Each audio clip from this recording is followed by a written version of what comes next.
Hi, welcome to today's Jewish Museum Moment. My name is Ellie Gettinger. I'm the Education Director at Jewish Museum Milwaukee. And I'm delighted to share with you an organization that has done a lot in our community and has shared its story broadly, but I think is not always, the history isn't always reflected. This is beginning a week where we're exploring the ideas of partnership and what it means to be an ally. We're doing this in our conversation starter. We're also doing this with our other topics this week. And in thinking about that idea of partnership and what does partnership look like in the Jewish community, there's no better way of exploring that than talking about the Jewish Community Relations Council. It's an organization that has a history of 77 years. Or 72 years, math. And in that time, they've evolved and changed and looked and created new responses for the Jewish community. But on some level, the way that they enact and the role that they play within the Jewish community stays the same.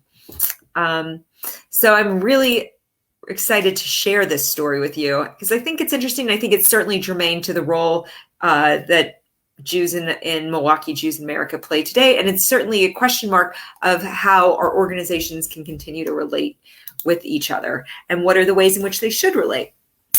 So taking this back, the Jewish Community Relations Council was formed in 1938 as the Milwaukee Jewish Council. And this is actually from the Wisconsin Jewish Chronicle that day, from December 23rd, 1938. You can see that this is Milwaukee Jewish Council is formed as a clearinghouse for community problems. That is a tall order, a clearinghouse for community problems. That can be, everything from inner neighbor squabbles to how are we being perceived? And this really was this kind of question that they put forth as they were starting. They were kind of an affiliate of a bunch of different organizations and became a spokesperson for the entire community. But I want to take you back to what December 23rd, 1938 looked like if you were Jewish in America.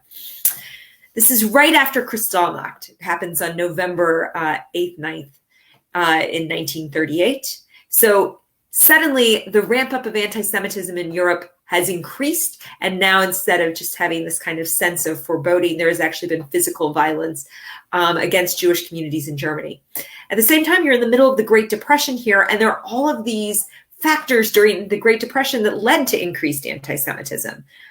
Things like Father Coughlin, like Henry Ford, the sense of, who is to blame for the Depression. All of these things are aggregating into a sense of concern within the Jewish community. And there's a sense that there are all of these questions that are being posed to Jewish communal organizations and that there needed to be a kind of coordinated response. So in fact, Ben Brode, who was the first chairman in this article, says, and I think this is so interesting, the council recognizes that individual Jews and Jewish organizations have their personal opinion and under the American form of government have a right to express those opinions and to promote their various objectives.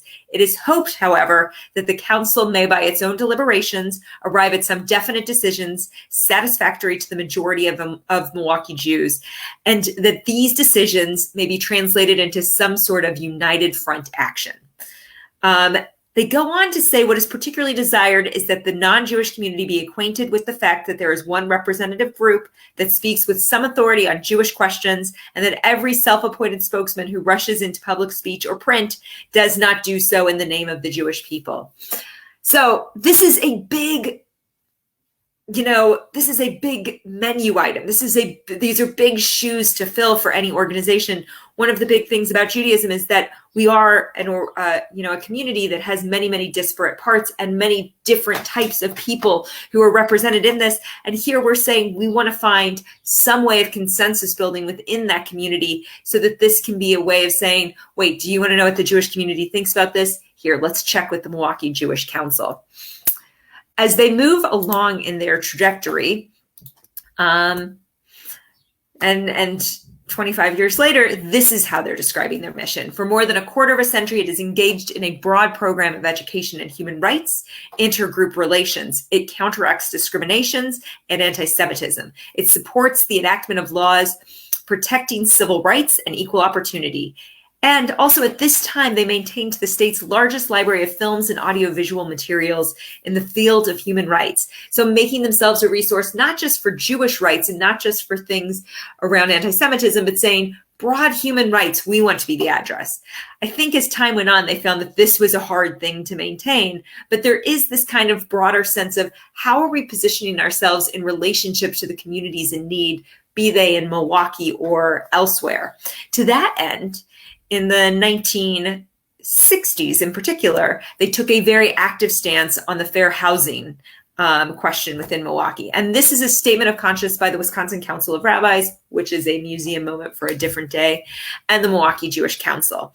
And they go to Jewish source, justice, justice shall you pursue, and thou shalt love thy neighbor as themselves.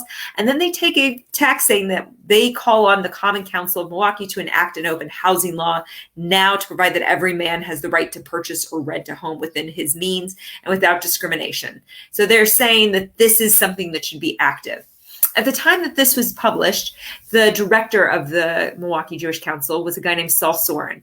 Soren is an interesting backstory. He actually ran the UN relief organizations in Germany that dealt with survivors after the war. So he was working in displaced persons camps, and he comes back to the United States and works in the realm of the ADL, the Anti-Defamation League.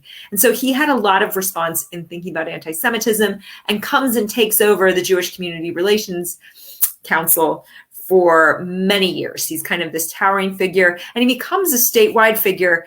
I found this article in the Fond du Lac Commonwealth Reporter from 1969.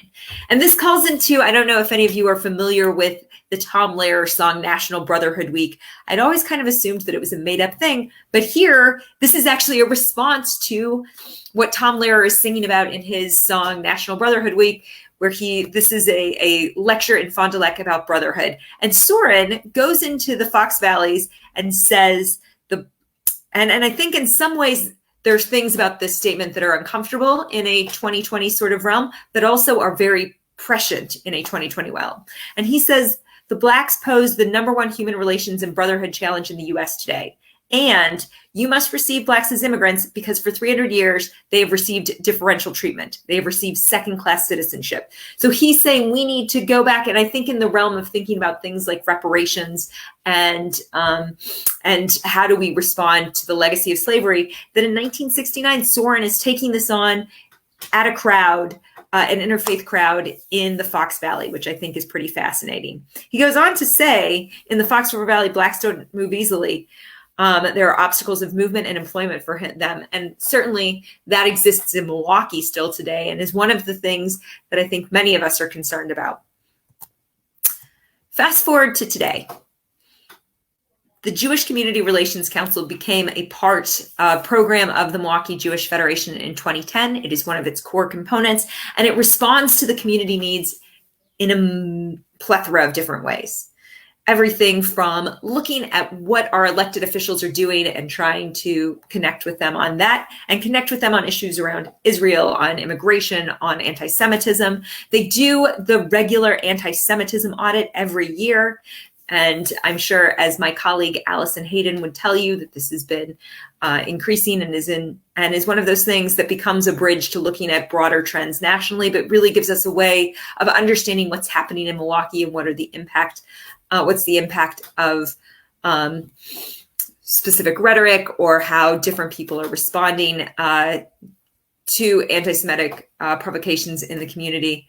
They do all sorts of interfaith work, where they become the people who are sitting at the table on the Interfaith Conference and then really help represent what it means to be Jewish. So a lot of those things that they were doing 50 plus years ago are things that are still core to the mission of what they do today. And they continue to have this identity as being the voice for the Jewish community, which is an increasingly challenging position to take. And I applaud their staff for being able to manage to come up with consensus views as best they can. This Thursday, their annual meeting is taking place at online, obviously.